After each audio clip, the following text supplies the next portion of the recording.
And I will remember to turn off the live stream when we're done recording this time. I promise. Yeah, sure. I don't want to say the most incriminating things. Yeah. Every time. Every time Every without time. fail. Every time. There we go. It is on. All right. Are you getting video through on your end? It is not coming through right now. All right. Well, let me Just the audio. check this. Yeah. This is why we test. All right. So going to stop the recording real quick and make a couple adjustments here. Technology.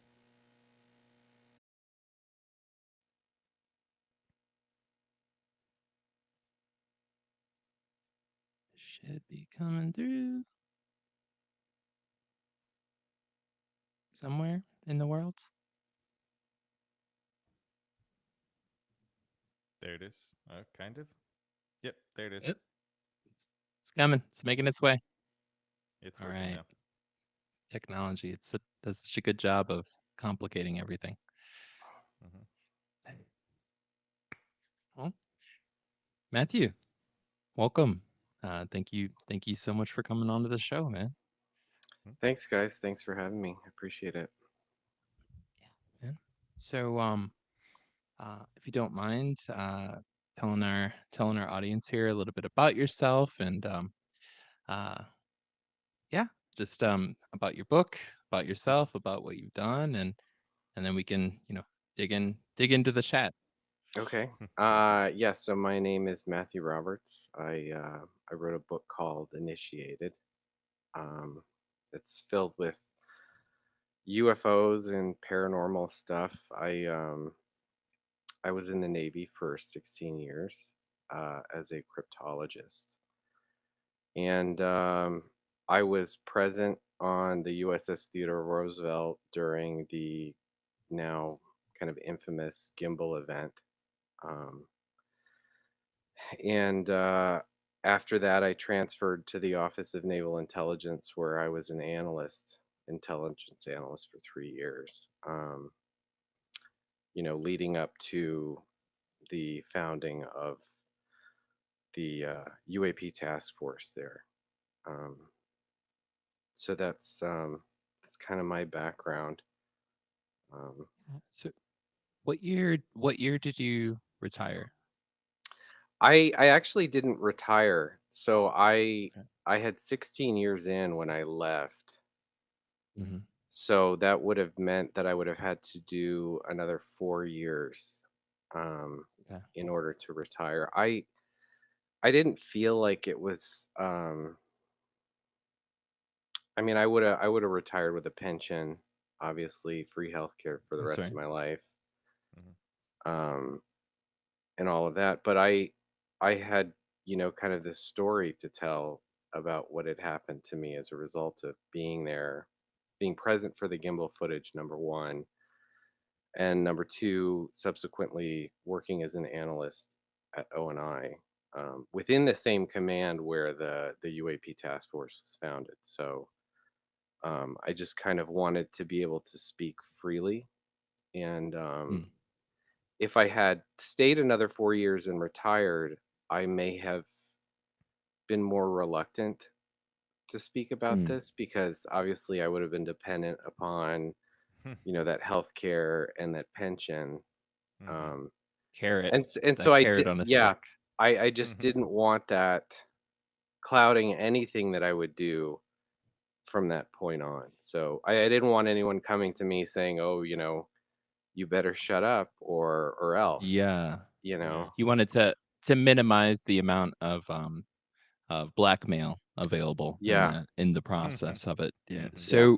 So you actively, made the decision, do I speak with a higher more available liberty, right? With Mhm. like less control over my responsibilities, right? Mhm. Um, do I get out now and have more freedom, or do I get caught in the same cycle that undoubtedly affects thousands of other former service members. And that was Yeah. kind of a big point for you in that. Now, when you made decision, so you talked about the UAP task force, right? To Mhm. give our audience kind of an idea of the years, just for a moment. What year did you call it quits? Were you like, all right, I'm out? Yeah, it was March of 2020. Okay. And they were just standing up the UAP task force. I don't think that it was an official thing yet, but Yeah.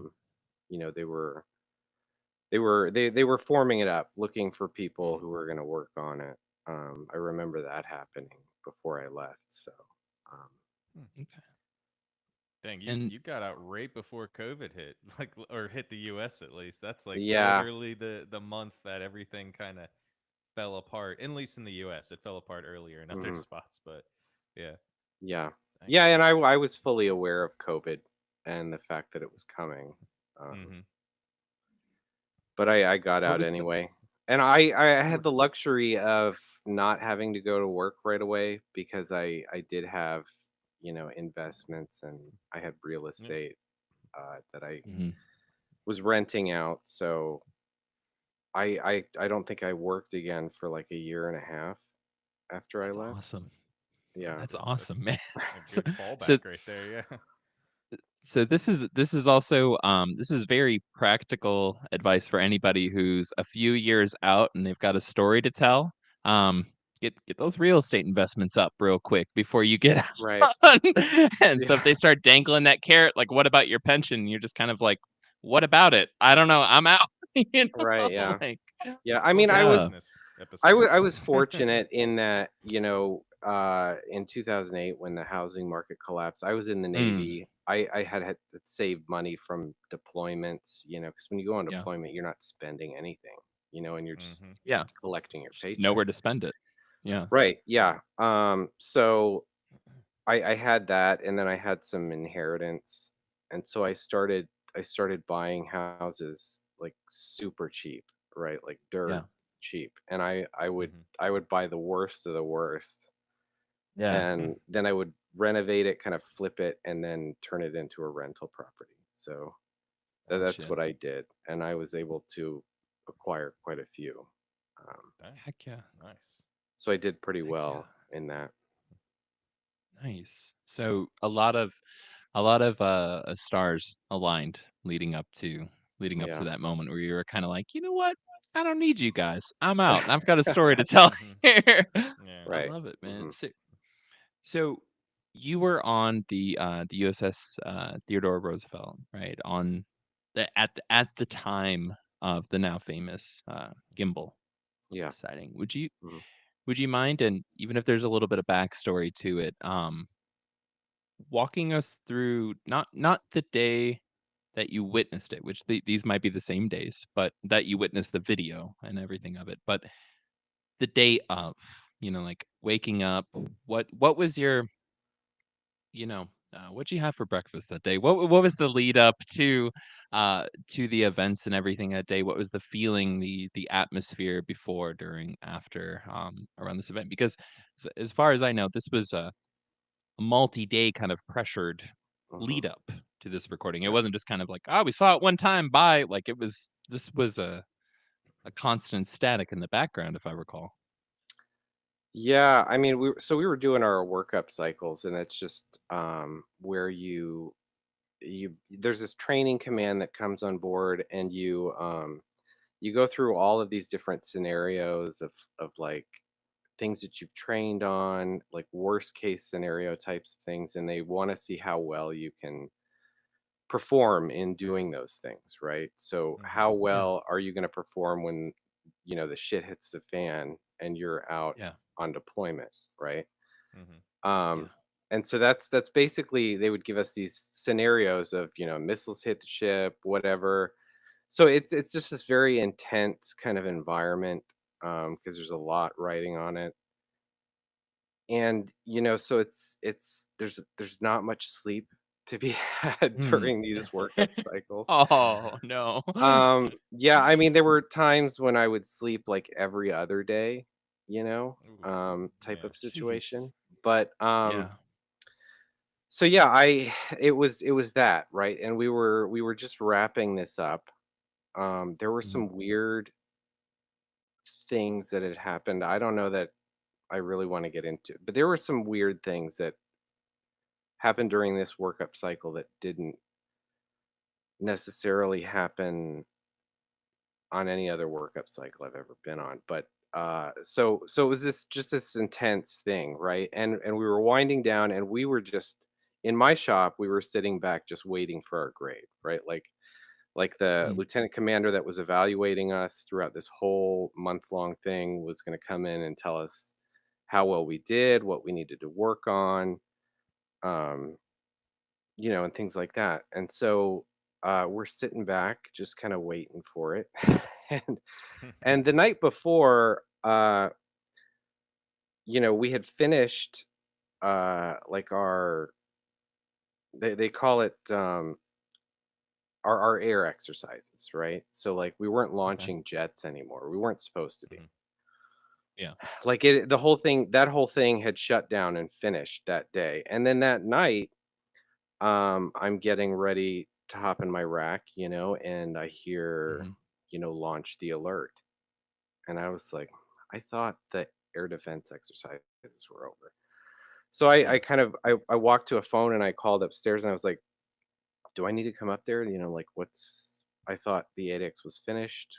What's happening? Mhm. So they were like, oh Mhm. no, just you're fine. The night shift Yeah. was telling me, oh, you're fine. Don't worry about it. Don't even worry Because about I it. I was, Yeah. I was the lead up there, so I wanted to know, do you need me? Um, Mhm. Yeah. but so I was like, okay, I'll go to bed. Um, I get up the next morning. I don't remember what I had for breakfast. It was probably eggs. It's I the only usually had reason eggs. why we brought you on. No, I'm just kidding. I'm So I get up that morning, and I head up to the shop, and we're just sitting around waiting, and then a buddy of mine from another shop, right? He works in another skiff on the ship, and he works more closely with the air wing. He walks in, and he says, "Hey, look at this," right? So I'm like, okay, and he tells me where to pull it up, and I pull it up, and we're all, the whole shop is like gathered around my computer, Mhm. and we're watching this footage now, right? Like the gimbal Mhm. and the go fast. And to me, it was kind of the most amazing thing I had ever seen in my life, because I've seen plenty of these types of videos, right, taken Mhm. from gun cameras, and I just couldn't explain what I was seeing, right? Like as people have said in other videos, there's no control surfaces. How is this thing staying in the air? Yeah. It Mhm. doesn't make any sense. Um, so I think we all kind of knew what this was, and I kind of knew what it was, deep down, and I was like, okay, I guess this stuff is real, you know. Mhm. Uh, but I at the time that this happened, I wasn't sure that um I didn't know to what extent it was real, right? Because there's Mm. a lot of garbage out there, you know, and I thought at the time, well, it's like there's tinfoil hat people out there, like people who claim to be abducted. Like, Yeah. what's all that? I don't know if that's real, but I knew that the whole UFO thing was real after that, but Mhm. I didn't know to what extent all of that was real. Yeah. So, and at the time, I kind of I and throughout the deployment, I would pull up this footage, and just watch it over and over Mhm. again. And Mm. because I was just fascinated by it, right? To the point Yeah. that Mhm. like my guys would come in the shop and they'd see me watching this video and they'd be like, "Oh God, are you watching that again? Like, what are you doing, with Yeah. your life?" but but I Yeah. thought it, like I said, I thought it was fascinating. Um, Yeah. To your knowledge, was there anybody else in your unit or that you knew of that maybe had similar not effect, but attachment to the video? No. Mm-mm. Okay. I you know, honestly, the only other person was probably the guy who came in to the shop to show it to me, to show it to us, Mm. right? Mm-hmm. Because he obviously thought something of it Yeah. and he wanted us to see it, right? Yeah. So Yeah. he showed us, Mm-hmm.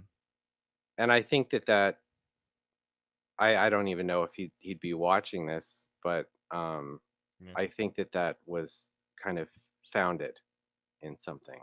Yeah. There Yeah. was a Mm. reason for that. There was a reason he was affected by that, and there was a reason why I was affected by that. And that didn't become clear to me until much, much later, years later.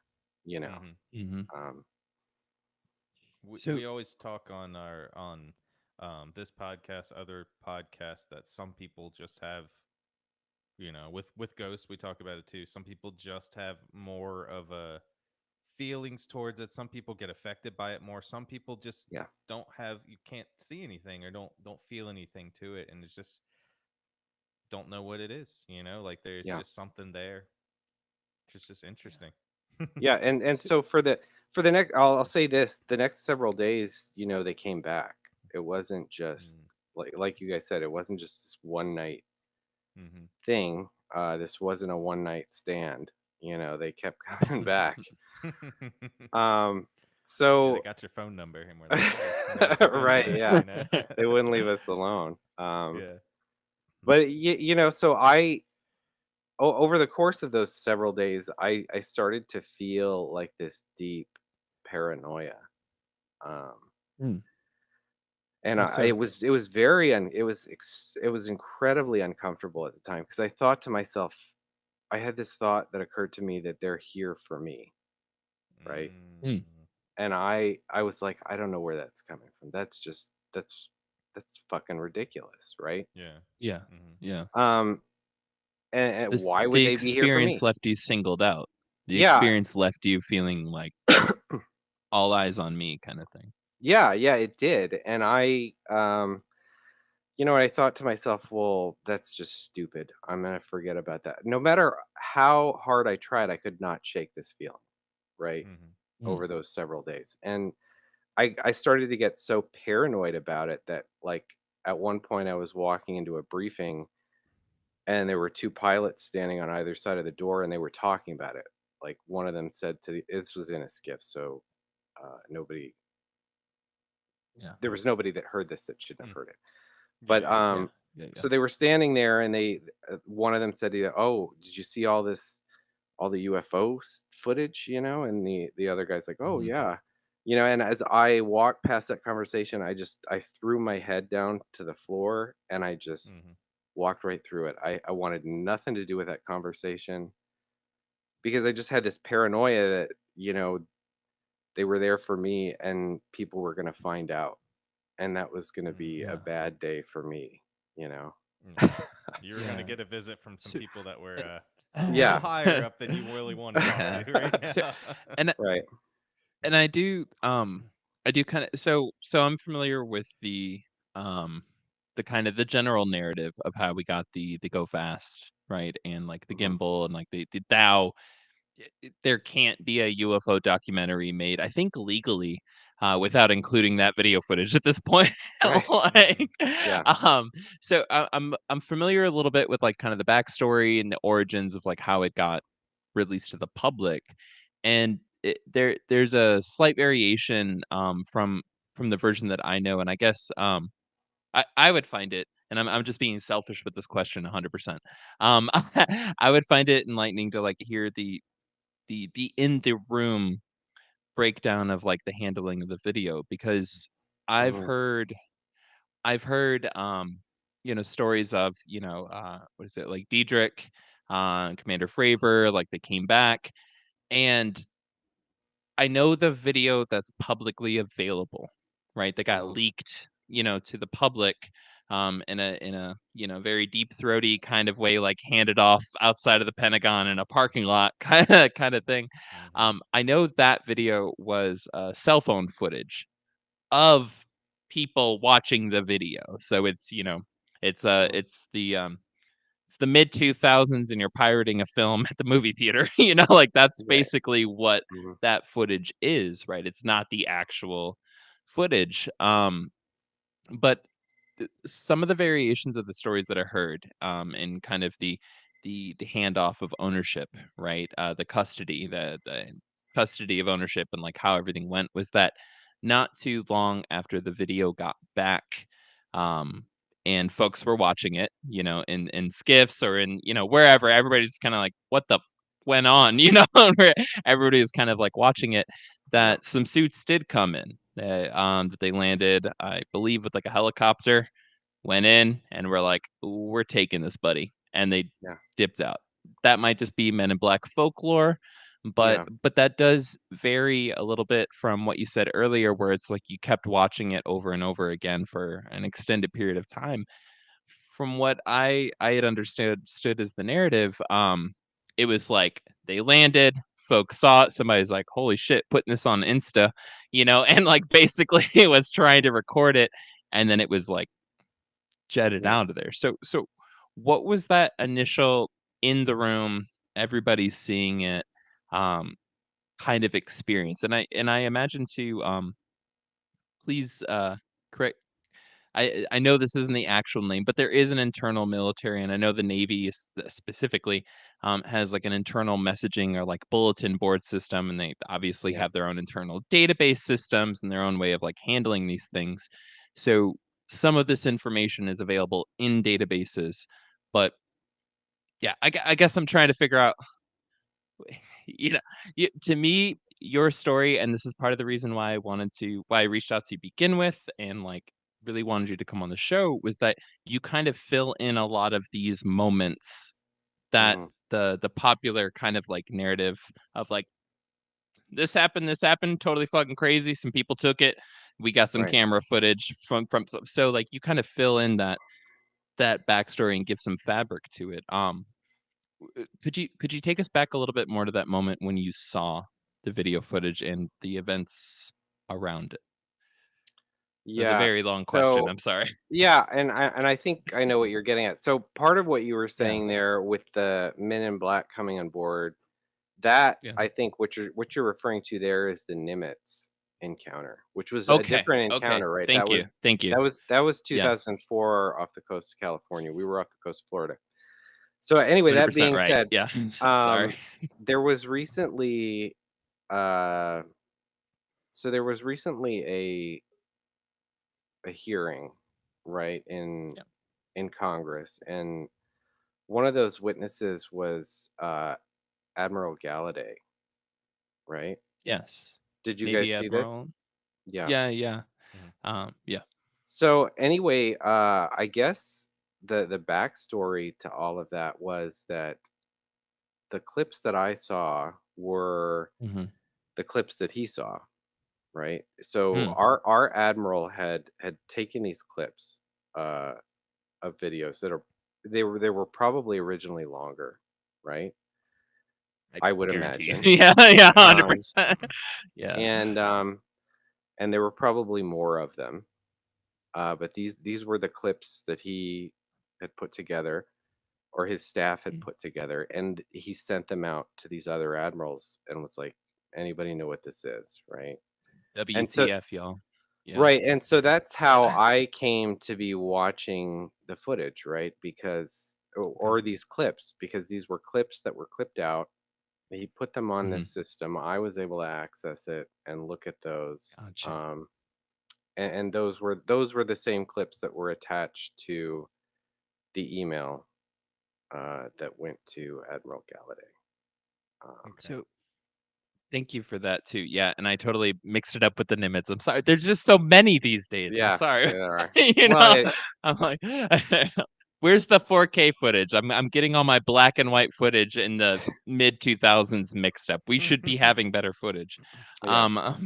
because it's there. But okay, so obviously you're into cryptology, right? So Mhm. like you're kind of at a higher level in terms of like clearance, because well, codes and stuff go through you, and you're working on deciphering codes that are like coming in. Yeah, I'm Yeah. I'm assuming you're privy to a number of higher level things. Just Yeah. your job itself requires it. You're the Yeah. one that's Mhm. breaking down codes, sending them out, right? Mhm. Um, and unless I'm wrong on that, I don't know. Maybe you're like listening to Kim Jong Un playing like Fortnite or something like that, and you're just like, I got the codes. I don't know. There might be some cool shit going on there, but Yeah, I so mean, you're you're privy. right. I Yeah. mean, I was privy, to a lot more than, Mhm. the rest of the ship was, Yeah. being a specialized group within intelligence, right? So situational awareness for us was a huge thing. So I needed to know where we were, what we were doing, who was where. So I Mhm. just had to have a big picture of what is happening around the ship, right? So that I can add my 2 cents in to help the Yeah. ship in terms of that situational awareness, right? Whatever I could Yeah. add to Yeah. that picture and be helpful with that was what my job was basically. Okay. And when that and I say this as kind of like a prelude or a lead up to so we had the admiral kind of come in and just um go to Microsoft Clippy and be like, "Hey, add this to the email right here," and Hmm. send out these UFO videos to a bunch of other you know higher ups, the high brass, like all over the place. Send out this now notorious, globally understood as obvious UFO footage, right? Hmm. Which is groundbreaking in and of itself. If that was the only Mhm. UFO footage in history, pretty damn good argument, like Right. it's like Hmm. Yeah. this is pretty significant, and so we kind of forwarded it, blind CC'd it to a bunch of top brass, and you were able to get access to it at your level. Again, coming in from the cryptology point of view, it's like you needed to, quite literally, as a job Yeah. description, you needed access to a lot of things. Um, how for folks that were lower in the security clearance, folks around you, folks that maybe had a cot next to you that like ate with every day, ate your morning, your eggs with, right? Like every day. Hmm. You're big Um, on breakfast. how, I don't know, it's never been important to me. No, uh, but I'm just saying, like, we have to understand, naval ships are cities. They are medium-sized cities. Yeah. And that Mhm. should be, and I really feel like that needs to be hammered in. We're not just in the Buccaneer days with like 30, 40 folks on there. No, no, there's hundreds and hundreds and hundreds. And it's like y'all got full Starbucks running. You got Yeah. everything going. So we have a full city. Hmm. How many folks within that city, based off of their security clearance, was also catching this email, seeing this email? Like where was Um, the secrecy kind of like held at? I don't. In terms of the air wing, I just don't know. Okay. I heard though that pilots were sharing various Yeah. videos and clips with each other, right? Yeah. Like, hey, look at this. Look at what I got yesterday, or whatever. Mhm. Um, but I don't know. And they were obviously, I guess, cleared for that because they encountered it. Mhm. Um, I mean, what's the government gonna do at that point? right. I mean, Yeah. Yeah, it's yeah, I mean, even if they weren't cleared for it, it would be considered something like spillage. And I think Admiral Galladay talked about that because he talked about how he got okay. that email and then it was recalled, Mm, and it was deemed to be spillage. So gotcha, whatever classification that should have gone out on, it didn't, right? And so gotcha. it was Mm. spillage, and that's why they said they S recalled it. But certainly Admiral Galladay would have been privy to higher level things. Uh, so even if that was considered spillage, they could have sent it to him somewhere else, and it would have not been spillage. You know, Mm. and that's kinda where I was getting at, whereas, like, it makes sense in my mind that an admiral would be sharing it with other admirals, Yeah. Like it's at that level of secrecy. And I'm trying to like work my way down to like where you were at, where like you were not an admiral, but you were privy to it and you were seeing it, and there was a room Right. full of folks seeing it because Well, I mean, I guess in my mind, yeah, go ahead. admirals, they don't operate in a vacuum, right? Like, 100%. Yeah. Yeah. everything that they all of the information that they are getting comes from somewhere, and it comes Hmm. mostly from people like me, right, that are Yep. working Exactly. in intelligence and have this kind of bigger picture perspective.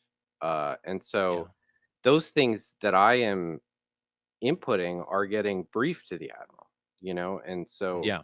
he's Yeah. not necessarily sitting there, Yeah. um, you know, doing the things that I'm doing. He's just Yeah. interested in what is the big picture, what's happening here, and Yeah. so some of those things get fed to him, right? And so I would be privy to, those kinds of things, and I've certainly, participated in briefing materials for, flag officer level stuff, and I did that all the time. I mean, that was not unusual, right? Um, Yeah. but of And I course, the cook working down in the kitchen, obviously, that's not their job, so they wouldn't be privy to those things, and they wouldn't Hmm. be and looking at that's that. That's exactly why I ask because if anybody listening to this is like me, you're so tired and you're so exhausted of hearing the same 3, 4, 5 people talk about these cases Mhm. and understanding the um how shallow or how deep exposure at the moment kind of went within a city full of people, right, on Yeah, the Theodore Roosevelt, like that opens up the grounds to be like, should we be looking for more witnesses? Should we be, yeah, asking more folks, getting more of the story, and at the end of the day, helping to legitimize one of the most well documented, legitimate cases, recorded cases, right? Hmm. UFO cases in history, right? It's like, are we looking at there's 10 folks that know?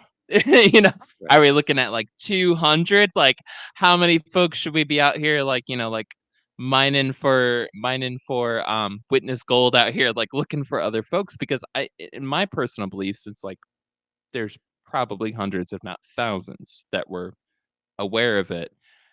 What is the next few years of people retiring and eventually kind Yeah. of like coming out, and like what is that Well, going to look I like? And I so I will guess say, that's kind of where I'm coming at. so with these encounters, I would say that, you were aware of it if you were either number one working in the air wing, right? You were a Okay. pilot, or maybe some of the maintenance people on the aircraft heard about it from the pilot. I don't know. I don't know who Yeah. was talking to who and what, but Yeah. certainly it would have been the pilots would have been aware. Um, Flag officers would have been aware. Yeah. Yeah. Skipper, XO, the second in command on the ship. They would have all been aware, and anyone working in intel was aware of this, Yeah.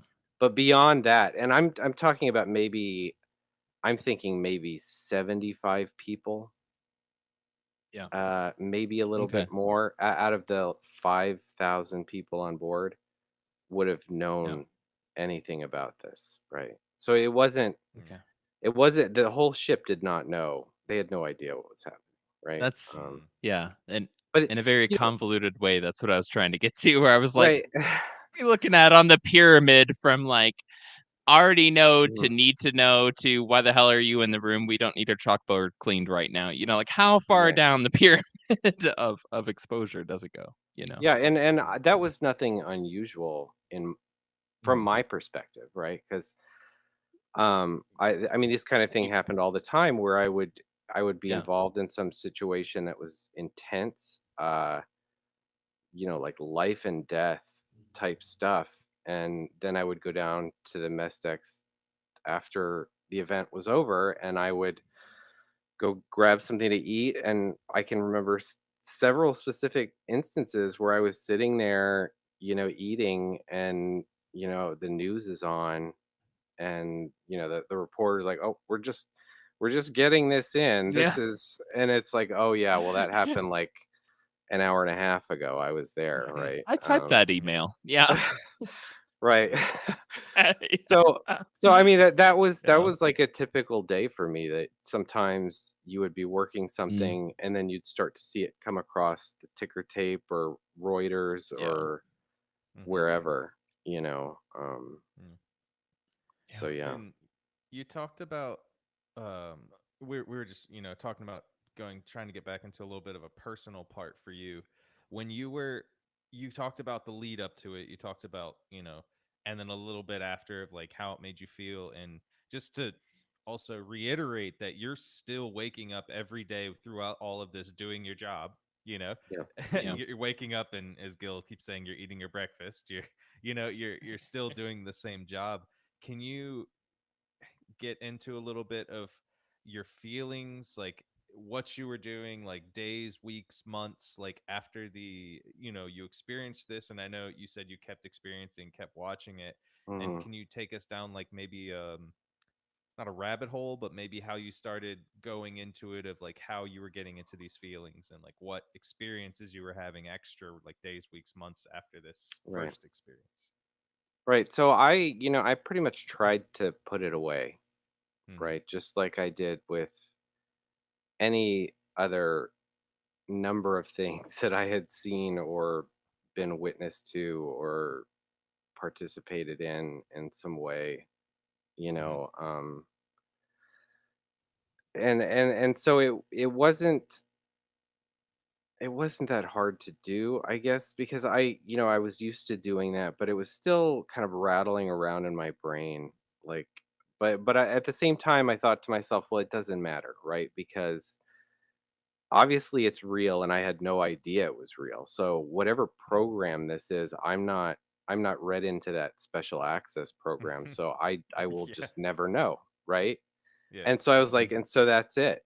I'll never see this. When I left the ship, when I transferred, I was like, that's the last time I'm ever gonna see any of that footage. That's Yeah. it. Yeah. Yeah. Um, and so that's where I left it. Until like I think it was December. What was it? December 17th. The New York Yep. Times article hit. December 17th, 2017. Yeah. Yeah, and it was just my brother texted me and he's like, "Hey, um, there's UFOs and there's this article in the New York Times You're like, yeah. and there's footage." And I was like, "Oh shit." I was like, "Okay." And I texted him back and I'm like, "Okay, I'll take a look at it." He sent me the link or whatever. Yeah. And this was not a conversation I wanted to have with him, right? Because No. Yeah. like my whole working career and working life is behind closed doors. I don't talk about Mm-hmm. it. I never talk about it with family. In fact, I was having a conversation with my dad one day, and he was talking to me about something, and I answered him, and I had like all of these technical things to say about what he was Mhm. talking to me about, and he's like, "What the hell do you do all day?" And I was like, I was like, "Oh, just forget about it. Just never mind." Yeah. You know? Yeah. Yeah. Yeah. So, Too much to explain right right, off the yeah. bat. Yeah. Yeah. Yeah. So like I didn't want to have the conversation with him. So, but anyway, I looked at the article and then I looked at the footage and I was like, "Oh my God." Suddenly my stomach was like up in my throat, right? Like I Mm-hmm. almost wanted to Mm. throw up because I couldn't make sense out of why it was that, I had first seen this in a skiff, and there is little that escapes, right? And so Yeah. it Yeah. felt That's why like it's a skiff. right, and so now here I am watching this on my cell phone, and I Yeah. just wanted to throw up because I was like, "This shouldn't be, right? Yeah. Mm. There's no reason this should be, right?" And anyway, so, like, I read the article, I watched the videos, and then he called me, and I was like, "Oh, shit." you know? Yeah. Can't answer this. It's like it's Yeah. like getting like tagged in a like on Monday you open up Instagram and Yeah, like you're tagged at a party that you were like, oh shit, things went really bad after that. People yeah, recognized on there. You're just like, oh no. Yeah. yeah, and I let it ring a few times because I was like, "What? I know he's gonna ask me about this. What am I gonna tell him?" Mhm. Right? Oh shit. Yeah. Um, so anyway, he's like, I was like, "Well, maybe he won't even bring it up." So I answered the phone, and he's like, "Hey, did you see the UFO videos?" Of course. Of And course. I was like, that was the first thing he said, and I'm This is like, why I'm "Oh." not an optimist. Yeah. Right? Yeah. I said, "Yeah, I saw it. It's pretty interesting." But then he was like, the next question he asked was like, "Have you ever seen anything like that?" And I Oh, and I Mhm. now was you're like, faced with "Oh my lying to your god." brother. Yeah, Yeah. I like choked a little bit, and I and then I was like, "Yeah, I have." And part of the logic of me admitting this to him was that I thought, well, this is Mhm. all out in the public now, right? It's in the Yeah. public Ah, sphere. So yeah. obviously something got declassified somewhere. So Mhm. maybe I can talk about it. So I said, yeah, I was there. I was there when they collected this footage, Mhm. Yeah. and that kind of blew him away because I think he was hoping for me to say, "Oh yeah, it's bullshit. There's nothing to it," Yeah. you know. Yeah. Mhm. And I didn't say that. And I'm like a very serious person, so he knew that, and he knew kind of the nature of the fact that I worked in intelligence. I was working at O&I at the time, Mhm. Mhm. and so it was like kind of a huge shock to him for me to say that, you know. Um, Yeah. and so I would text him all the time. We would text back and forth. My brother and I are very close, Mhm. and Mhm. so I didn't hear from him for a few days. And I was like, "Hey, what's up?" He's You like, reached out "Oh, to him, to be yeah, like, like, "Are you are you okay?" dead?" Like, I don't Yeah. know. Yeah, yeah.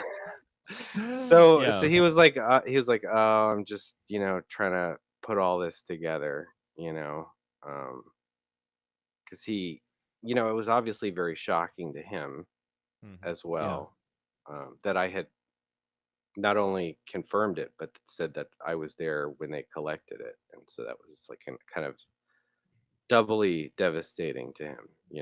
Mhm. I Well, I want to interject here. I'm going to take a quick pee break. There's a point that I really want to hit on right there with what you just said if y'all can hold that thought. I mean, obviously you guys can keep chatting, but I'm just letting you know. When Okay. I'm coming back to this.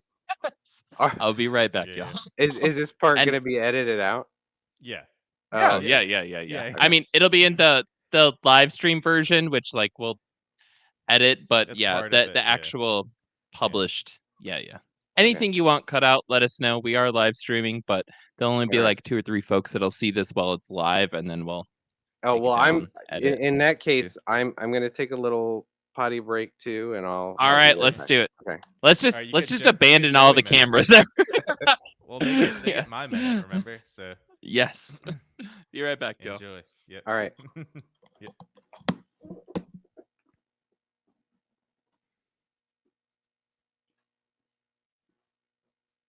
Well, hello if you're listening out there. This is your Joey minute for the night.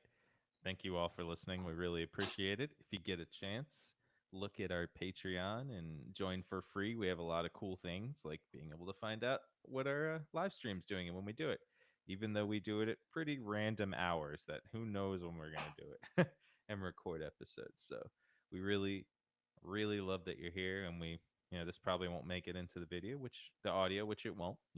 This is part of it unless Gil does a random sweep and puts me in there. Um, but yeah, it's 10:32 in Asheville right now, and the weather is clear, and no, the weather is cold right now, so we're still getting through it. Gil and I have a backlog of episodes that we're working through to get edited to be put out there. So we're also doing a few new exciting things, and we're going to be doing maybe a really mainstream topic coming up. And I've got a nice, cool book that I'm working on, and Gil is going to add some parts to it too to make it even even better. So we're excited to bring this stuff to you. And boom.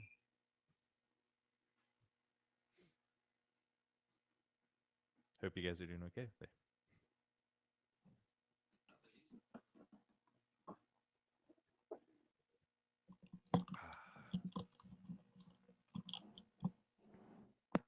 Mexican Coke keeping me awake. Yeah. I will be up at 4 a.m. tomorrow to do some dough. I work at a pizza place as well, and Oh, teaching me how to make on dough. Thanksgiving. So yeah, they do. Since we're open on Friday, the guy dough guy's like, I just come in. I don't have to come in on Friday. So and he's like teaching me how to do the dough for now. So that's fine. Hmm. It's only going to be a couple hours. I think it's going to be like 3 or 4 hours, and then I get to go back to go to sleep, and then go to a Thanksgiving dinner, a friendsgiving. So yeah, indeed. All right, Okay. Gil, you're And I'm gonna jumping in feed hot. Are you you good? homemade pad thai. Yes. Oh, that too. Um, Yeah. can't tell if my cat is gonna cause mischief or not. Hold on one second. Mm-mm. He does have two black cats. That's the hence the name of Oh, the okay. We're podcast. Yeah. not Yeah, posers. We're not posers here. No. yeah. Got two beautiful black cats, Data and Salem. Mhm. So, He is a okay, marketing so couple things. specialist. Data. It's Yeah. true. It's true. Hmm. No, I do analytics and data and digital marketing for a living. So, but so something stands out here, like immediately. It's your reaction, right? Mhm. And it's your brother's. Mhm. Like there's a direct parallel there. There's a direct line to how you were raised, which in your book, which right here on the shelf, Mhm. in your book, initiated, you talk about um, being raised in a very logical, uh, atheist, scientific household, Yeah. right? Which I do want to point out for atheists that are getting into this topic right now. Why the hell wouldn't you believe in aliens? I'm just throwing that. I know it's not common, but I'm just saying.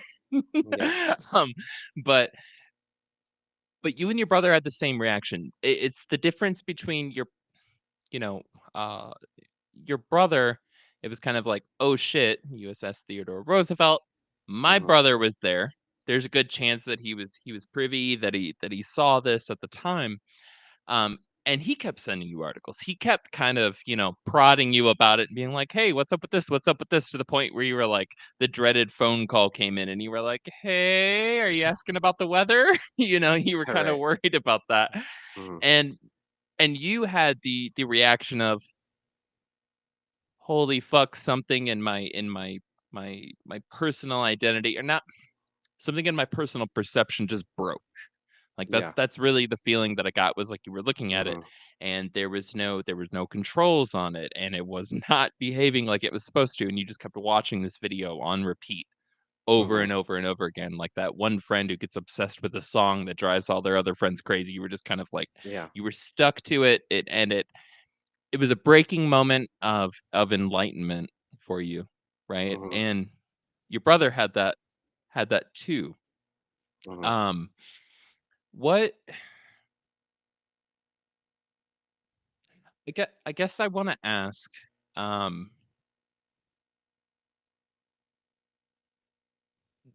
what doorways or what cabinets or what windows did that breaking moment kind of do for you before the moments of validation, when it was on the New York Times and it was coming out and it was everywhere? how did how did that transition Well, afterwards? so Because yeah, yeah, I think I was talking about it this a little bit before, but yeah, I realized I wasn't read into this sap, right? Whatever it was. yeah, So I'd never know the truth, right? Um yeah, and so, you know, given that though, I did start to realize, obviously, because I'm yeah, a living, breathing, thinking person, that yeah, well, the government's been lying about this, right? Yeah. Mhm. They've been lying for a Yeah. long time, obviously. Um, and why? Why are they lying about it? You Mm. know? And so I started to ask myself big questions like that. Like what does that Yeah. mean that you have a government that's openly lying to Mhm. its And you're people in helping this that way? government to fight. Yeah, and so I started asking big questions like that, but along with that came this idea that, what am I doing? Right? Mm. And that's not to say that I was questioning um it's not to say I was questioning authority or that I, didn't I believed in keeping secrets, right? Mhm. But Mhm. I believed in keeping secrets for the right reasons. And Mm. and so I didn't there was no conflict there with my job. But what Yeah. the conflict that did start to arise is it was like more like what am I doing? What are we doing? Like cuz it's all about catching the bad guy, right? Mhm. Um Yeah. and so I just started thinking to myself like when does this end? Right? Like when do we Mm. catch the last bad guy?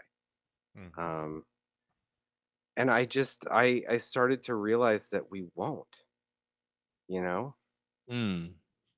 and that will never end. And then I started to think about like, well, so what do we do? If that's not the answer, what is the answer? Mhm. Yeah.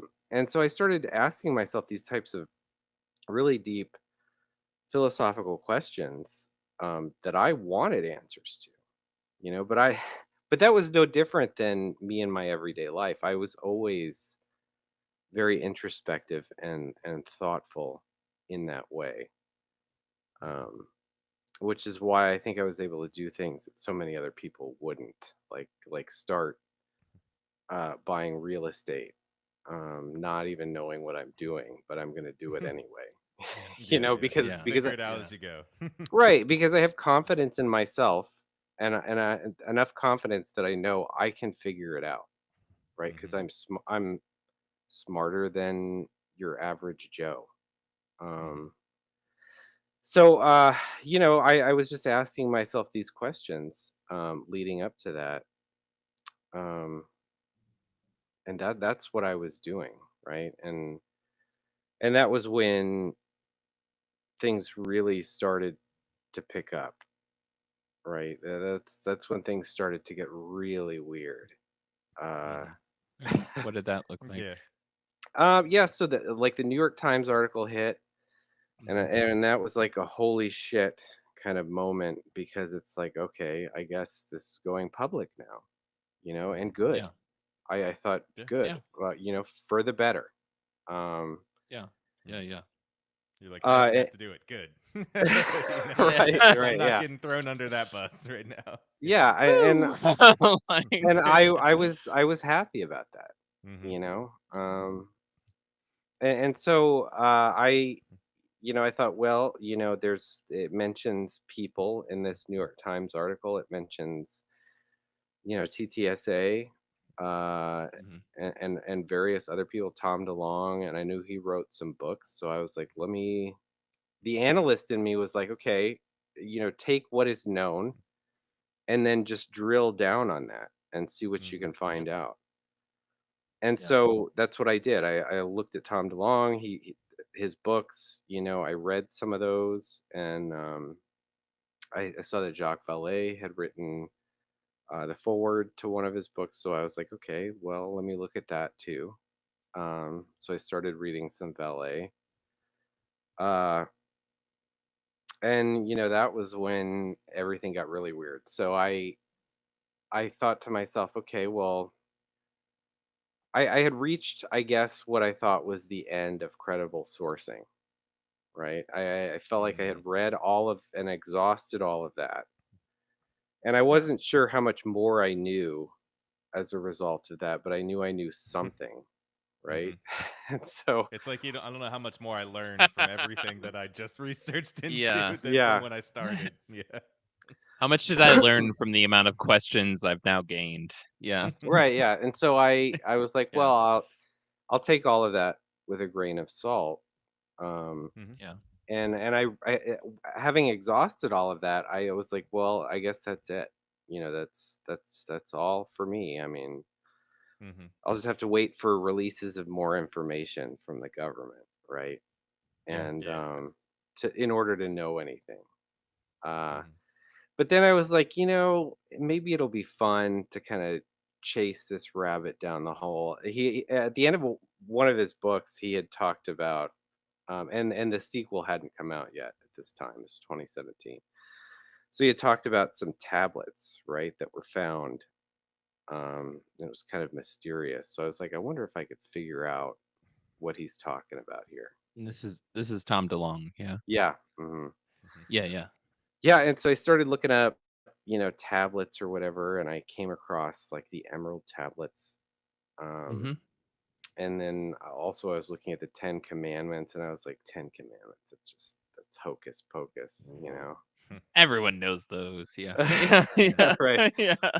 So Yeah. I started looking at these emerald tablets, and they seem to have some kind of credibility to them. Like Mm. Isaac Newton studied these things, Mhm.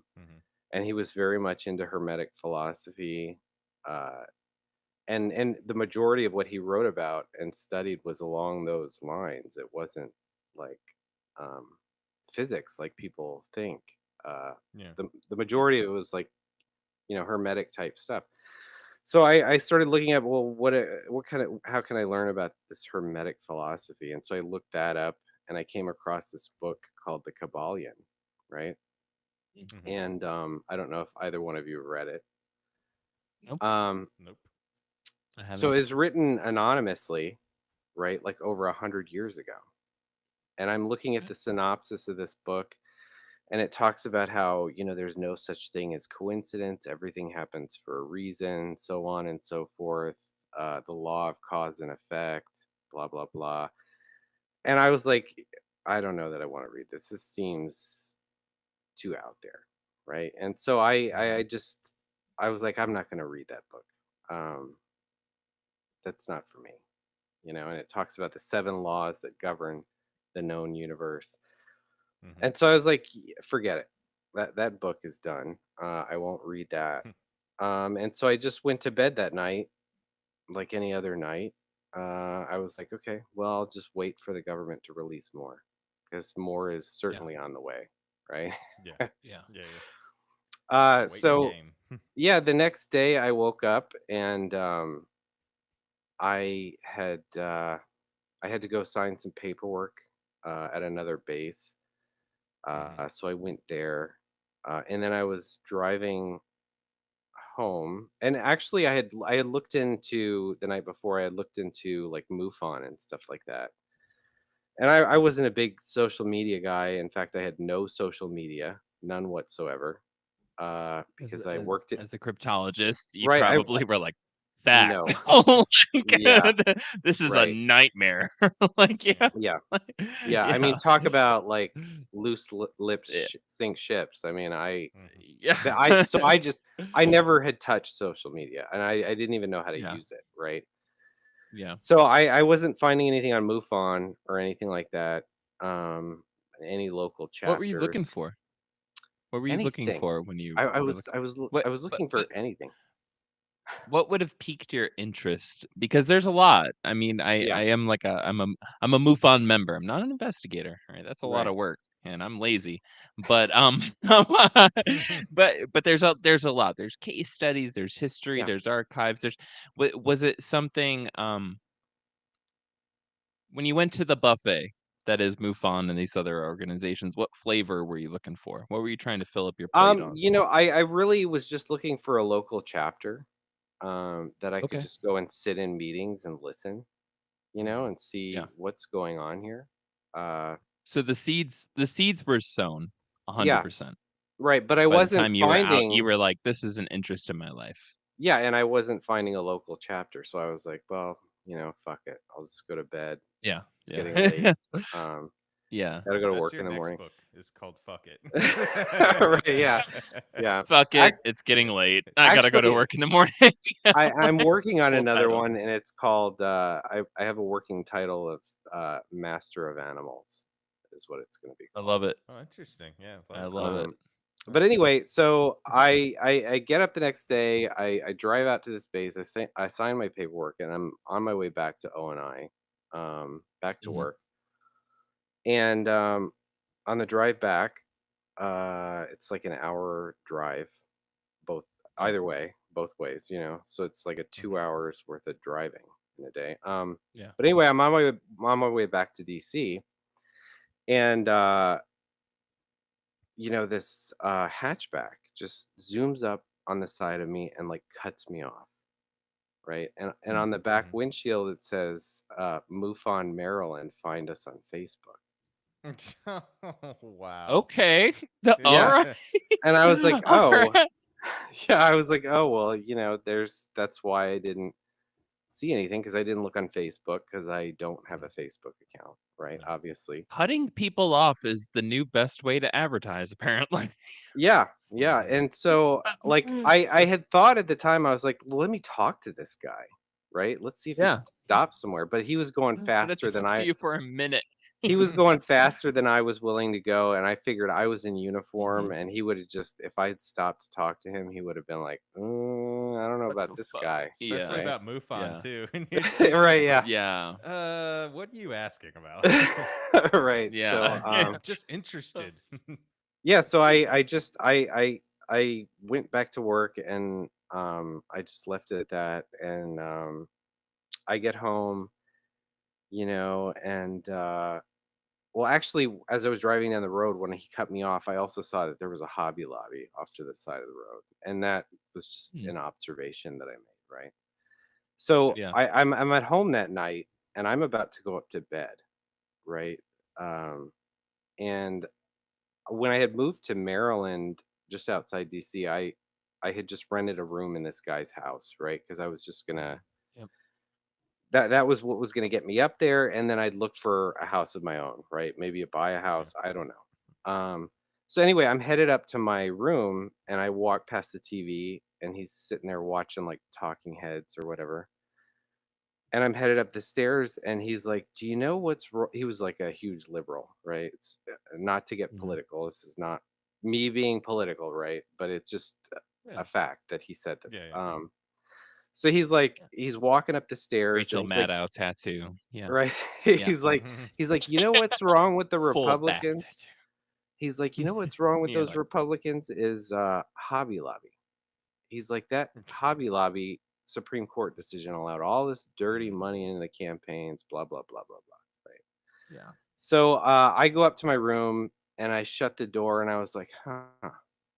I was like, this is such a huge day of coincidences, right? Like I looked for Yeah. something with MUFON, and that car cut me off. And when that happened, was passing a Hobby Lobby, and my roommate Yeah. just mentioned that, right? And I was like, this Yeah. is Yeah. that's kind of nuts, right? Yep. Yeah. So Yeah. anyway, like my heart, as I'm thinking about this, my heart just starts pounding, right? And I had Mm. had this medical emergency with saddle pulmonary embolism. I had spent some time in the ICU Mhm. as a Yeah. result. So I was like, oh God, what's going on? Like I looked down at my shirt, and I could see it was like I could see my heart Yeah. beating in my shirt, right? Mhm. And I was Yeah. like, maybe if I just sit down, this will pass. I don't really want to go to the ER right now, you know. Yeah. Yeah. Yeah. Um, It's never a nice way to spend an evening. Yeah. right, yeah. So I sat down on my bed, and just I was like, maybe it'll pass, right? And then I felt like this powerful urge to get in my car and drive.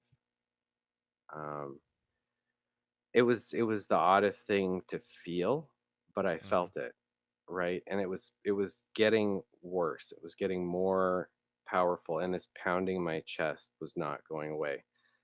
And so I was like, okay, all right, fine. I've been reading these creepy books, right?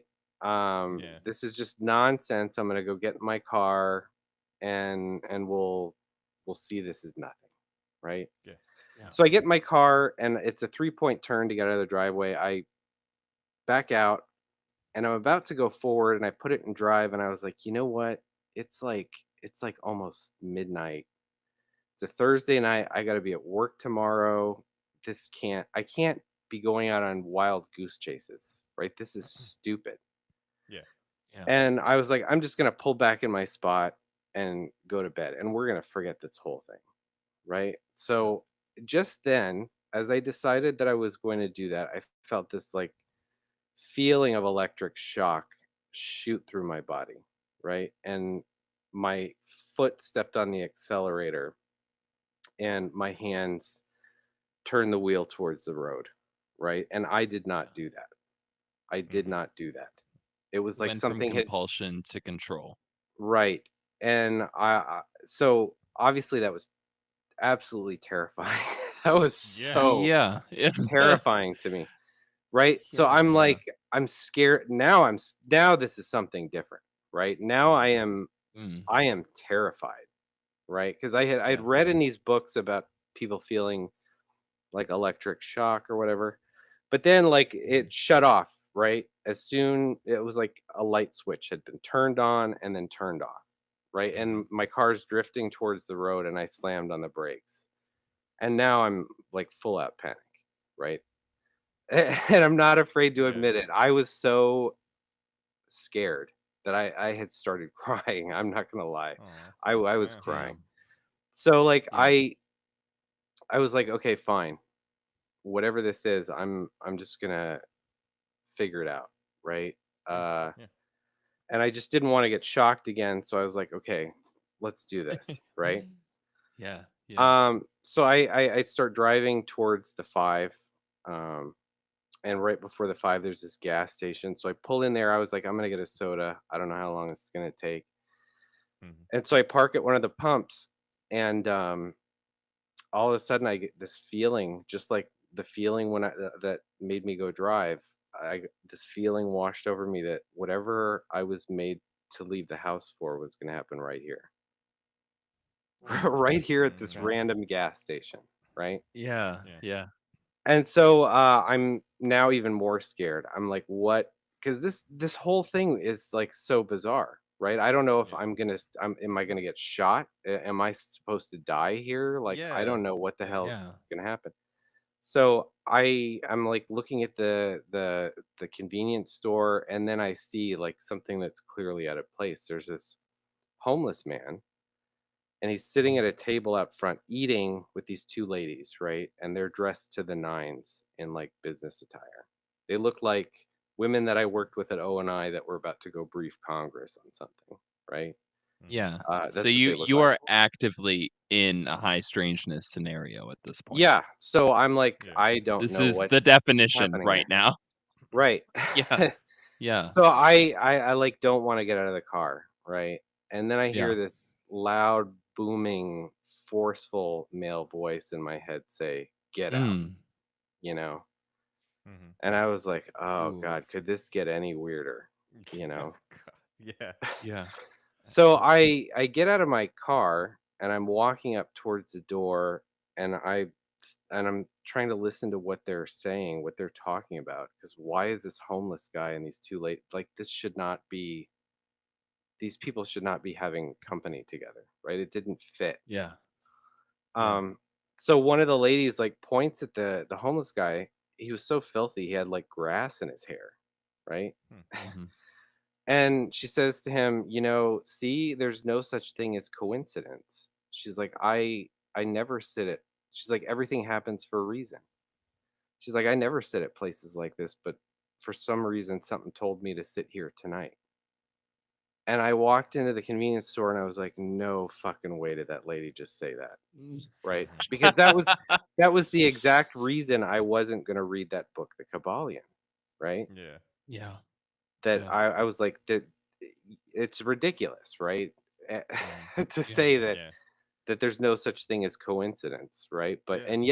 and yet the entire day had told me, "Oh yes," you know. It was kind of a lesson in, Yeah.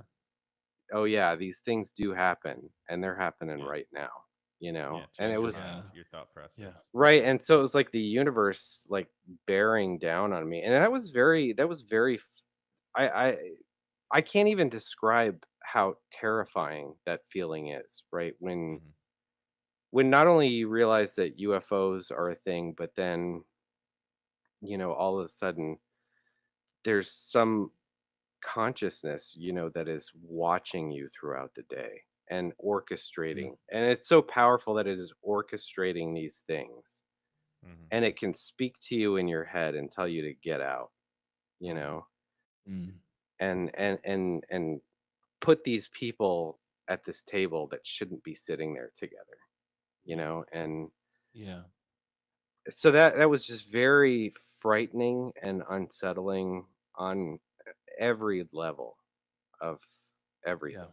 I mean, And you so you you brought up earlier about your analytical mind too, and yeah, you're an analyst and you got that. So I can only imagine the thoughts just at that single moment as your analytical mind is trying to make sense of these things that are happening, but they're not making sense in a right, reality perspective, but you're right, still trying to be like, no, but there's a control here, there's something happening analytically that's making me get here, and then you keep going back, and then it's like you step back a little bit to get that analytical mind being like, okay, I'm catching myself here, and then the next part is just like, nope, let's push you a little bit more, and then you're like, yeah, no, not again. And then right, again you try to bring it back a little bit, rein it in, and then you hmm get pushed a little bit more, and it's just like slowly inching you towards whatever where you're going, but your mind yeah, is like trying to drag you back to this like reality, this in your analytical reality that in hmm your head that you're trying to make. yeah, yeah, absolutely. And that's one of the things that I always say about the phenomenon is that it pushes, right? Hmm. It's constantly pushing, and if you're an experiencer of that, it will take what you know and what you don't know, and it will push, you know, Hmm. and it will push you hard. Um, and so this was like, I at no point though did I feel like I was losing my mind. I could see how like people who weren't privy and weren't seeing the things that I was seeing might think, "Oh my god, I'm going crazy." Right? Yeah. Because they haven't been exposed to, "Oh yeah, UFOs are real." Right? Yeah. And so to what extent are they real? And Yeah. so like I was already open to that. And then the fact that this stuff happened, and me being such a grounded individual psychologically, and Hmm. knowing that I was very grounded, I Hmm. knew, okay, I'm not losing my mind here. This is really happening, and it's Yeah. strange, you know. Hmm. So I was able to remain grounded in that, um, to both recognize that what was happening to me was unusual, and then also to say, okay, to recognize it as unusual rather than I'm going crazy, right? Yeah. Yeah. So so mm, if you're interested, I had a similar moment. I'm not gonna bore folks or take time away from you here, like at all. I'll send you a link. I had a similar experience, and I do also I share in the sense that I get so excited with spreadsheets. If Mhm. you need to understand where I'm at with things, it's like I too yeah, like we found out in our mini break, my cat's name is Data. So like I'm with you on the analytical mindset. I too had the moment in my life where I like, and it was a sledgehammer when it happened. Yeah. It was like to break through that kind of analytical, over rational, atheistic, like kind of a mindset. It's got to be like it's obvious times 20 times seriously, motherfucker. Look at this, and it's got to continue on Mhm. and on until eventually you're just like, okay, I get it. Like it's hard to get through to us. Yeah. Uh, I'll send you a link to a story. There was a lot of parallels in my own personal experience. Um, but what happened after you went into the gas station? What happened the rest Yeah. of the Yeah. night? Because Hmm. you kind of, you had this homeless man who looked like the the guy who was like Happy Gilmore's like mentor, and then these two beautiful women, and they're sitting on this bench eating together late as hell at night, Near the and freeway in, like, a not great part near of the town. freeway. Yeah, Yeah. Yeah. So like there was a juxtaposition was the word of the yeah, evening at that point, right. right? Yeah, so So what happened after? yeah, so I went into the store and, like, my legs, I was just so terrified by all of it that my legs were just, like, wet. I felt like I was walking on wet noodles, you know what I mean? And Mhm. I'm, like, Yeah. Yeah. trying not to look like, um, I've been crying and trying not to break down, Yeah. uh, as I'm in this store, right? So Yeah. I Hmm. just kind of quietly go and I grab a soda and I'm paying for it, and I think to myself, this has got to be it for tonight. I can't handle any more tonight. There's no Yeah. way, you know. So it was. I mean, that was it. And I just Okay. but I knew, okay, I'm going to read this book, The Kabbalion, like tomorrow. Mhm. And Yeah. I did.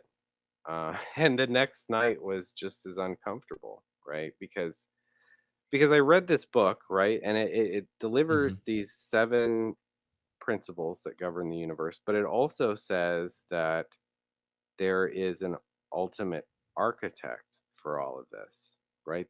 Mhm. That God Okay. exists, right?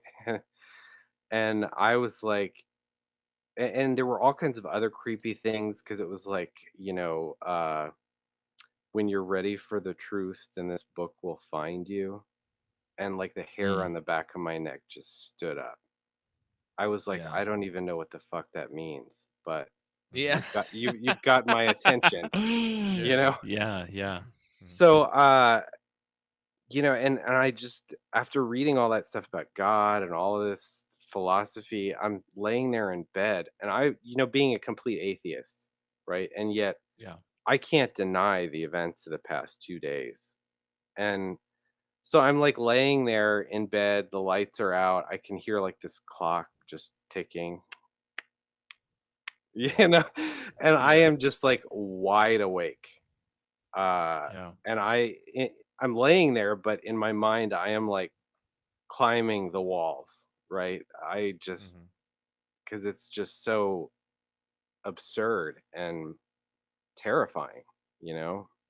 And Yeah. here it's telling me God is real and I'm an atheist, and I started thinking to myself like, what does that mean? Am I a good person or am I a bad person? Like, I don't even Yeah. know. Like, what? Yeah. Yeah. It's like there's all this shit just racing through my head, like, Yeah. and it's crazy. It's crazy, crazy time, you know. Mhm. And my favorite author, actually, on this topic, Dr. Robert Moore, he was a Jungian psychoanalyst. He calls it crazy time. That's what he calls that It's phase, the most crazy To time. the honest. T. To the T. Yeah, the most honest title. Yeah, Like, you Mhm. know what uh-huh. this is? Fucking nuts. I'm gonna scientifically label it fucking nuts. All right, like, Mhm. Right, right, which is Latin for fucking nuts. right. But I love that. So would it be okay to if I threw the label onto you, and I know how offensive that is, Mhm. um, to call you an experiencer? Would you be comfortable with that, with the title Yeah, based off of I mean, the I way guess things so. develop later? Yeah, I Okay. guess so. As Because long as you're not taking offense to it. That's no, why. Mhm. no. I mean, Okay. that's just what they call people who experience these kinds of things with the phenomenon. Mhm. Uh, Yeah. so I guess that's fine. I mean, there have been all kinds of Okay. names put to it throughout history, but So that's what we use today. Yeah. So yeah, it's the common parlance, the common nomenclature, right? yeah. The Hmm. lexicon. The so with that, you know, after seeing the gimbal, after seeing the videos, after high strangeness starting to peak, around the Mhm. corner, like lift up the blind into your room and watch you, and it's like starting to Yeah. actually creep into your life and affect you. Mhm. Um, in a more traditional way, past the high strangeness which kind of surrounds the periphery of non-human intelligence, right? Extraterrestrial, alien, ET, whatever. Um, you did have continued contact in Mhm. various ways that Yeah. started to impact you through your life. Could you walk us through a little bit of that and um Yeah. that experience? Yeah, so, I had read this book, The Kabbalion, and I thought, okay, I'm ready for more. If Hmm. this is some kind of learning experience, then I want to learn and I'm ready for more. Of course, uh, you can think that and you can say Yeah. that, Yeah. but and I even Mm-hmm. talk about in my book how like there was no way. I had no idea what was coming. None. Yeah. Yeah. And if I had known, maybe I would have made a different decision. I don't know. Eh, Um, yeah. but Yeah. things got much worse. Mm. To the point that like I think had it been anyone else who wasn't as well psychologically grounded as I was, that Yeah. I think a lot of people would not have survived this experience. To be honest, it was that intense. Um, Mm-hmm. and so I started to see entities in my room at night, and Mm. something that I would always feel was this what they call sleep paralysis, right? Mm-hmm. Yeah. And people think that, oh, that's just you've woken up, but your brain hasn't woken up yet, or whatever Mm. Yeah. ridiculous thing they're gonna say that is. But anyway, so I realized that I had had that feeling throughout my life, even as a child, right? And there were all kinds of things from my childhood that started to come up that I had kind of in my childhood. I had put a pin in those things because I didn't know what they were, right? Mm. And they Yeah. just stood out.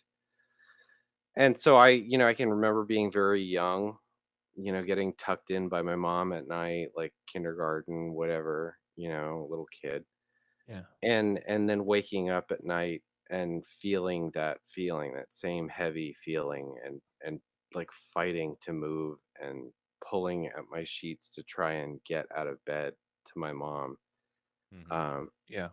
and so it was there was kind of a realization that this had always been happening to me, and that maybe that's why when I saw that craft there was something.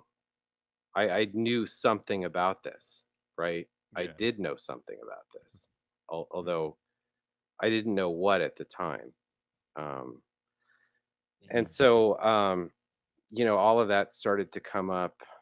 I had this one crazy instance when I was a kid, where, and this doesn't even seem like it's UFO related, but when you start to look at it, it's like, hmm, maybe there's something there. Uh, I we were sitting around. My family we're very close. I I had great parents. I could not complain about my childhood. We were sitting around playing board games right in the dining room one night, and it was kind of a cool night. So we had the windows and doors open. I did not live in a bad neighborhood. I mean, I looked Yeah. up this house recently. It sold for like over $1 million recently. So this was not a bad neighborhood. Yeah. So we're Yeah. sitting there playing board games, and all of a sudden, this guy comes running in through the front door, right? And he is covered in blood, right? And he has All gashes. right. He has gashes all over his arms. His face is like all fucked up. Like he's got a black eyes. His Mattel is nose. really upping their board games these days. Right. It's the Yeah. most intense game of Clue I have ever heard. Right. Yeah. Right. Right. So Holy so shit. anyway, he's like screaming for help, right? Oh my And god. Yeah. and I don't know how old I was. It was maybe like first grade, something like that. I You was were very 40 years old at that point seeing that shit. yeah, I was very, This is very young. nuts. So he's like Oh my dripping god. blood all over the living room, right? Yeah. It's like running down his face, down his arms, it's all over his shirt. Mhm. And he keeps like talking, he's yelling about how the demons in the front yard had beaten the shit out of him, right? What the Mhm. Yeah. And it's like, what fuck, is that, dude? you know? So we thought Yeah. the dude's on So drugs, many right? questions. Yeah, well, Yeah, yeah, that's yeah. his At the first thought, time, yeah. that was like a logical Mhm. kind of thing. Mhm. But this house was on probably over an acre, right? So the front yard is Yeah. huge, backyard is huge. Um, Yeah, yeah, yeah. and so like, why was this guy in our front yard when Yeah, how the demons hell did beat he the get here? shit out of him, right? Mhm. Ye And so What the looking fuck? back on that, it's like, oh, maybe that was something. Maybe he was like up to no good, you know. Mm, Maybe he was gonna come in and try to harm us, and that would have ended up in some yeah, kind of robbery, someone getting killed. I don't know. But Mhm. yeah. somebody beat the shit out of him in our front Yeah. yard, right? Mhm. Yeah, Yeah. for And sure. so who did that? My god, Right? And we Yeah. thought holy we shit. thought at the time, "Oh, it's some drunk guy," but then again, Yeah, it's like this was not a bad neighborhood. There weren't, like, just drunks wandering the street and, you know, yeah. Yeah, yeah. It didn't um fit Yeah, the yeah. profile, it didn't fit the, like, yeah, the normal, you it know? didn't fit. And then, I started to think about, I have family, like uh, great-grandmother was committed to an insane asylum back in the Mhm. 20s. Never hear they Mhm. never Nobody has any idea what happened to her after that, In all right? fairness, she probably was like, "You know what? I think I should be allowed to vote." And they're like, "Get her out of here." She Right? was probably incredibly rational and Yeah, competent, and Lord forbid actually acknowledged it publicly, Like, yeah, I'm just saying. That was a yeah, very low bar in the 20s to be institutionalized as a woman. It was very low. yeah. And Mhm. so, like, Yeah. I started to think about that, and that didn't make any sense either. Like, my mother, Yeah. her family was like, they were kind of a household name. Like, they were very wealthy. What do you mean? Yeah. And so it was like, how is an insane asylum like the best they could do with all those resources? You know what I mean?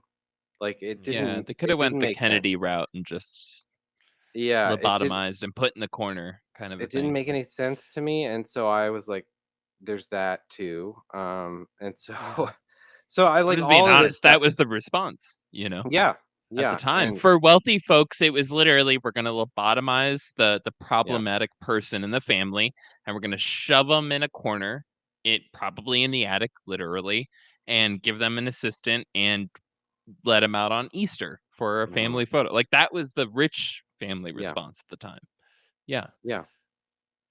Yeah, and so I like then it started to think, well, am I gonna end up like her? Like, are people Ooh. gonna think I'm Mm. Yeah. crazy?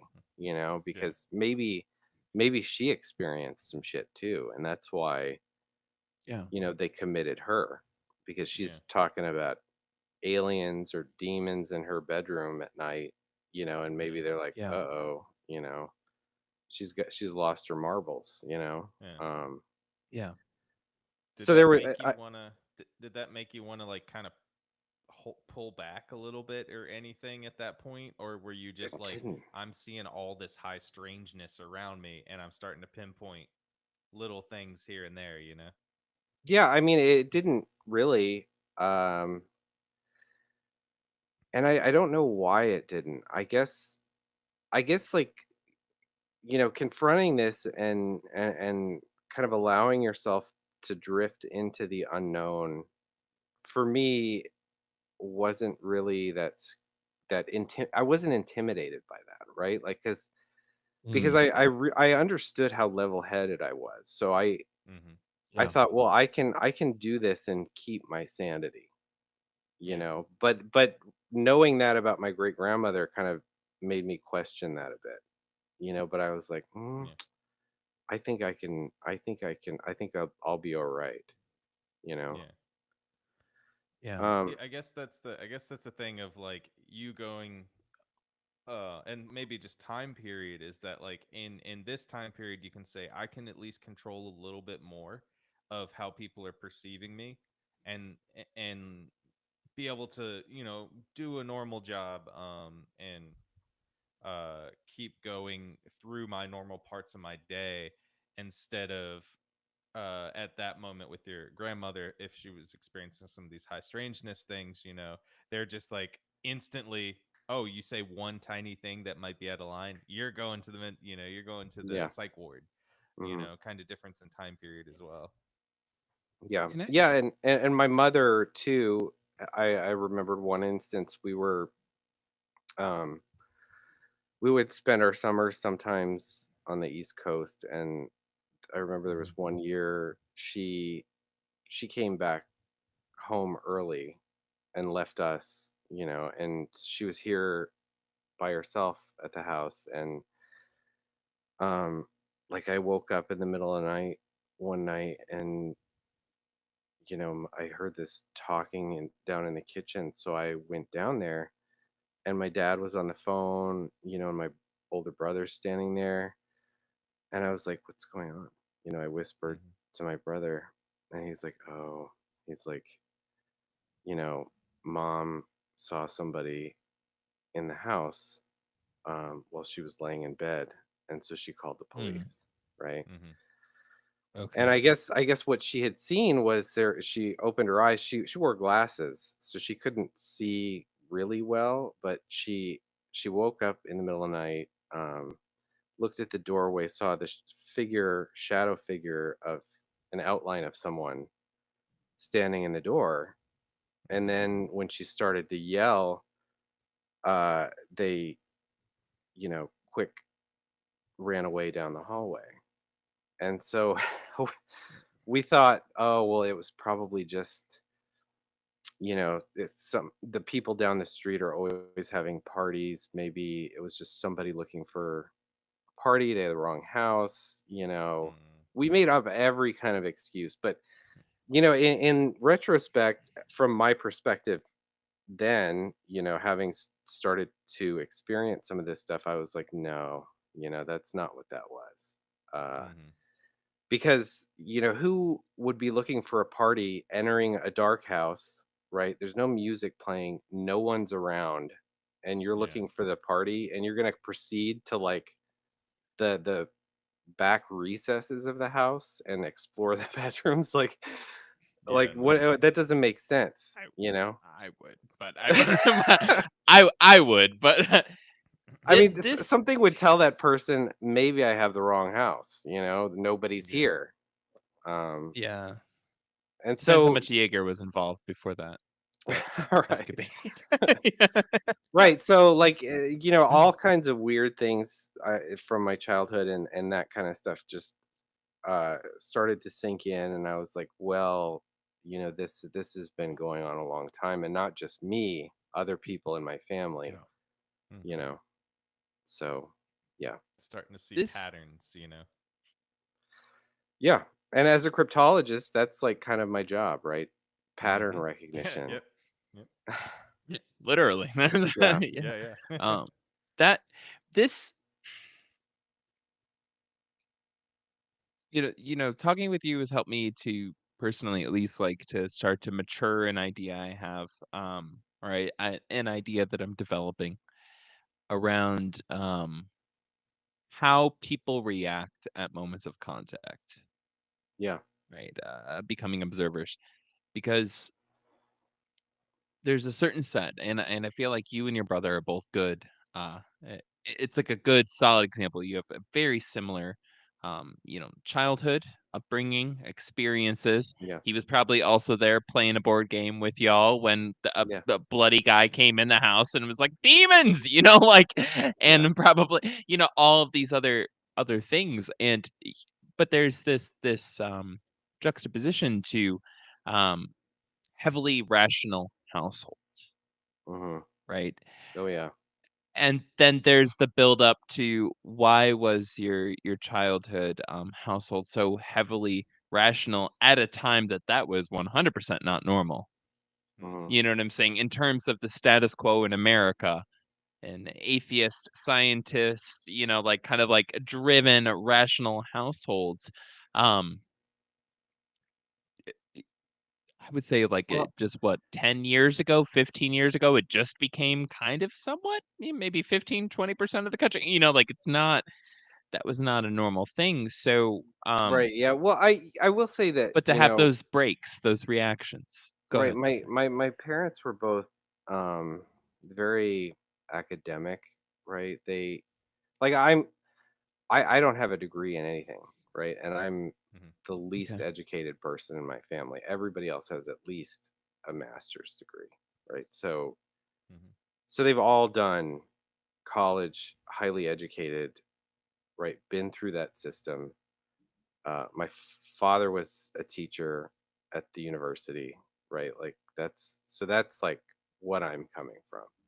Yeah. And so that that obviously isn't that's not everyone's upbringing, and I realize that, um, most people, their parents probably don't even have degrees. I don't know. I mean, Yeah. um, so it's like a highly academic household. There are always books, you know, But um, it's always sitting around reading. Um, Mm-hmm. it's it's the reaction though because you had so many incidences as a child that you had to in order to maintain that ambiance in the mhm. family, you had to overly rationalize. Yeah, You right. had to explain away until finally the day came where it's like, listen here, mother, watch the video on repeat, ask all the questions you want. You'll keep seeing it. You're not going to deny this.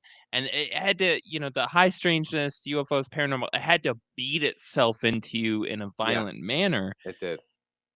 And Mhm. I think that part of the heavy break that happens in certain situations, I can only and I guess I'm empathizing with you on this because I had a similar experience where it's like when that break happens, you go back to your childhood and you're like, ah, shit, like it's just like it's boom, boom, boom, boom, boom, and you're looking back and you're like, I was overly rationalizing this for years. But then other Yeah. folks will have a moment, they'll become a contactee or an experiencer, and they're just like totally open arms, acceptance. They're like, yeah, this didn't really change anything. This makes sense. And you're like, how?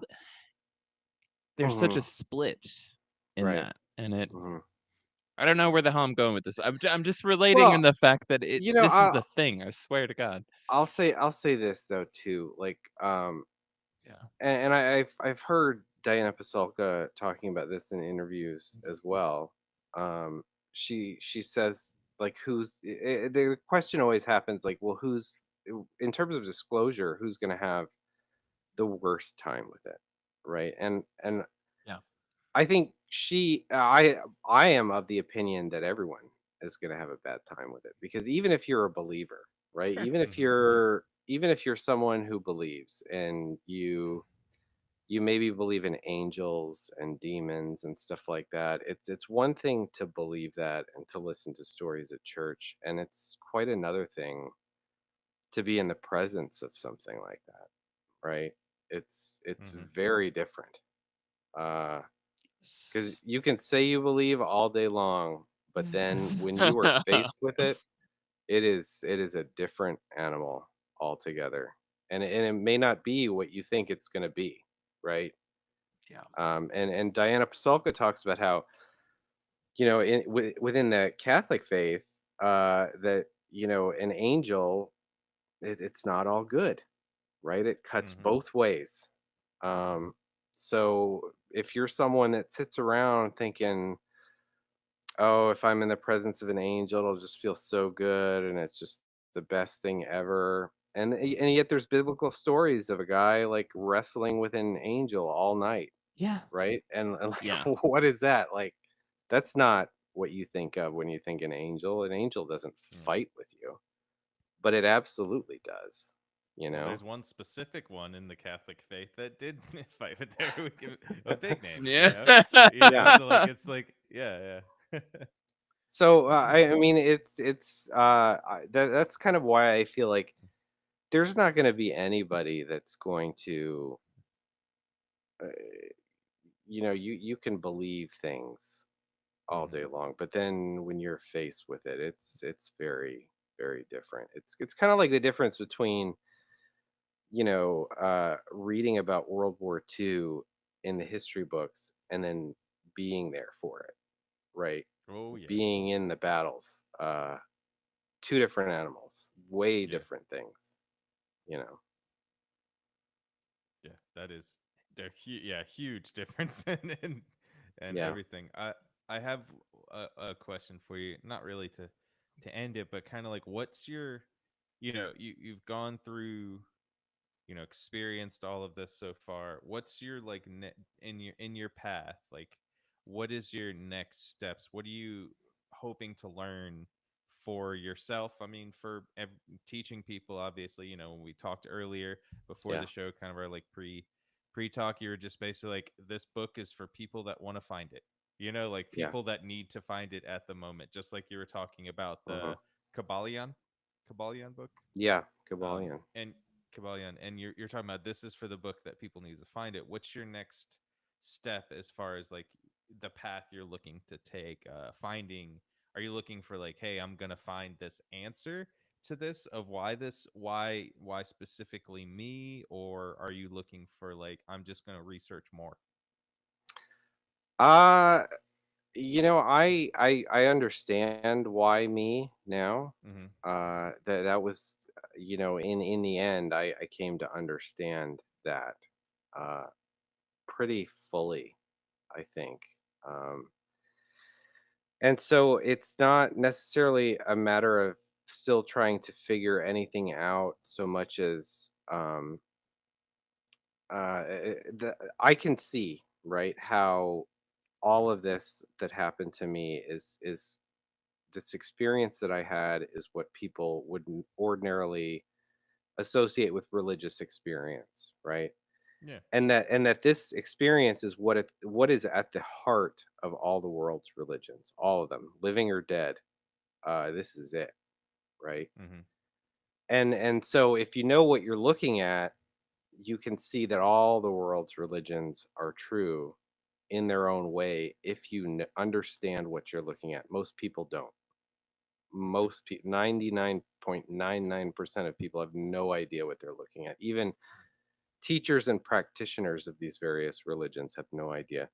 So, anyway, I can see how this is responsible also for philosophy throughout time. I can see that, people like Mm-hmm. Plato, uh, Socrates, Aristotle, all of these great philosophers were people who had experienced this stuff.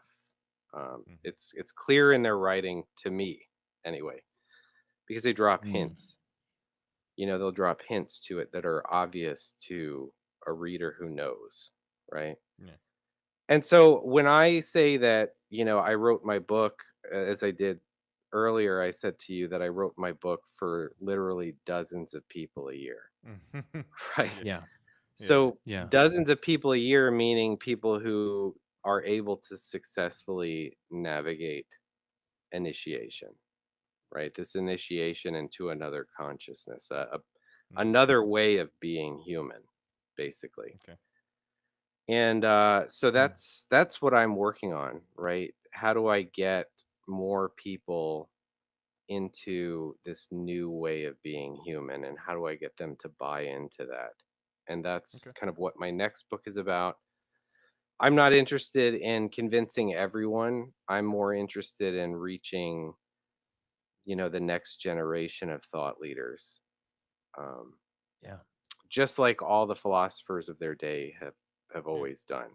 They're not there to teach everybody, but Yeah.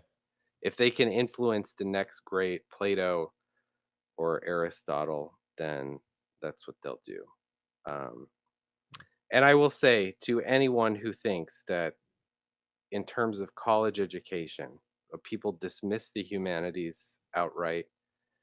Uh, and Socrates had his best student in Plato. Plato had his best student in Aristotle, and Aristotle had his best student in Alexander the Great, right? And when was Mm-hmm. the last time? So anybody who tells you the humanities are garbage and you don't need to do that does not understand the power that those hold. Because Mm-hmm. when was the last time someone with a STEM degree conquered most of the known world during their time, right? Like Alexander That the was Great Genghis did. Khan. Oh. Yeah. With the So, STEM degree. yeah, right. Yeah. So philosophy, the Doesn't happen. humanities, that stuff is Yeah. so powerful if you know what It you're is. looking at.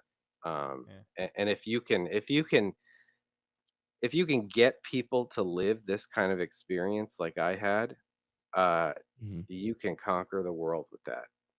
You can really conquer the world with that, and that is not a joke. The Um, Mm. what's funny about that is I was just talking to a friend about that movie, The Book of Eli, and the mhm, idea that the Gary Oldman's character is searching for the Bible so that he can conquer the world just using those words, those the humanitarian words. He's like, I can't find the right words to bring everyone together so that I can lead. I mean, mhm, granted, he wanted to do it in a bad way, mhm, obviously, but he was like, I want these words, and so the way that you're explaining it, and what's funny is that you kind of went into the perfect kind of job that suited you, because cryptologist is you're looking for the patterns, and now you're literally also doing that in your personal life.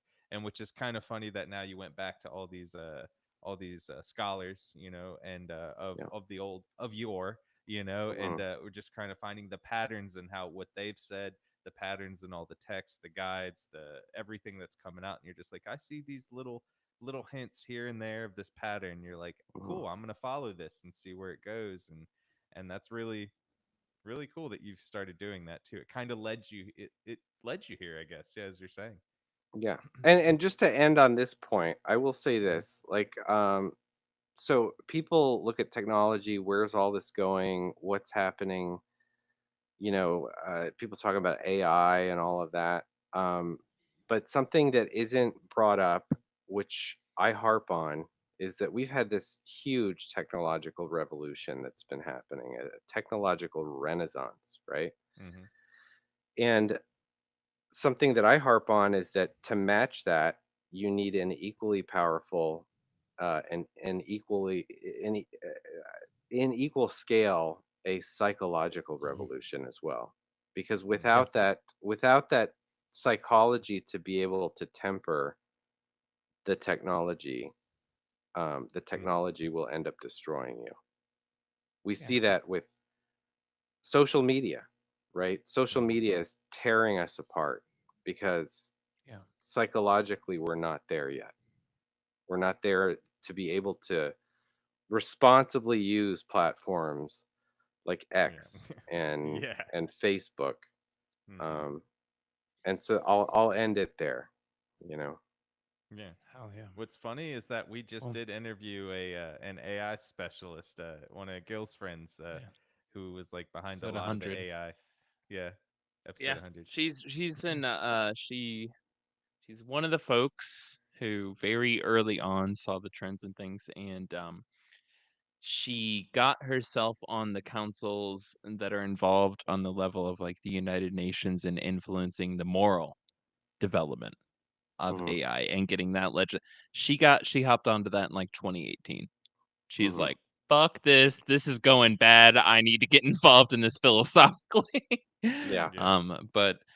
But right now it's about you and Mhm. Mhm. Matthew Roberts, for real. Matthew Roberts, author of Initiated, UAP, Dreams, Depression, Delusions, Shadow People, Psychosis, Sleep Paralysis, and Pandemic. Available on paperback and Kindle at Amazon.com. The link will be in the show notes. Y'all go look it Mhm. up. It's a fantastic book. It's an honest book. If you like the way that Robert speaks, the way that he delivers his thoughts, and the way that he kind of um, views the ecology of the subject of UAPs and the paranormal as a whole, you will absolutely love his book right here. I'll be sitting on the shelf right behind me during every episode. Mm-mm. Robert, Thank you. thank you so much. Matthew, Thank Robert, you. Thanks, guys. thank you so Thanks much for for having coming on me. the show, It man. was a great For real. time. Thanks. Yeah, we Yeah. appreciate it a lot. Thank you, man. Thanks. All right. All right. Now let Make sure me that YouTube is done. Echoes. Yes, The I'll live. shut off YouTube. Need to make sure. Thank you so much, man. That was absolutely fantastic. I hope you enjoyed it. Yeah, it was great. I mean, I could talk about this stuff all day long. So anytime you guys, if you want to have me back, I'm happy to come back. Please, yes, and especially when you who was it? Tamer of Animals, Animal Tamer. What was that? Master of animals. Yeah. Master. There we go.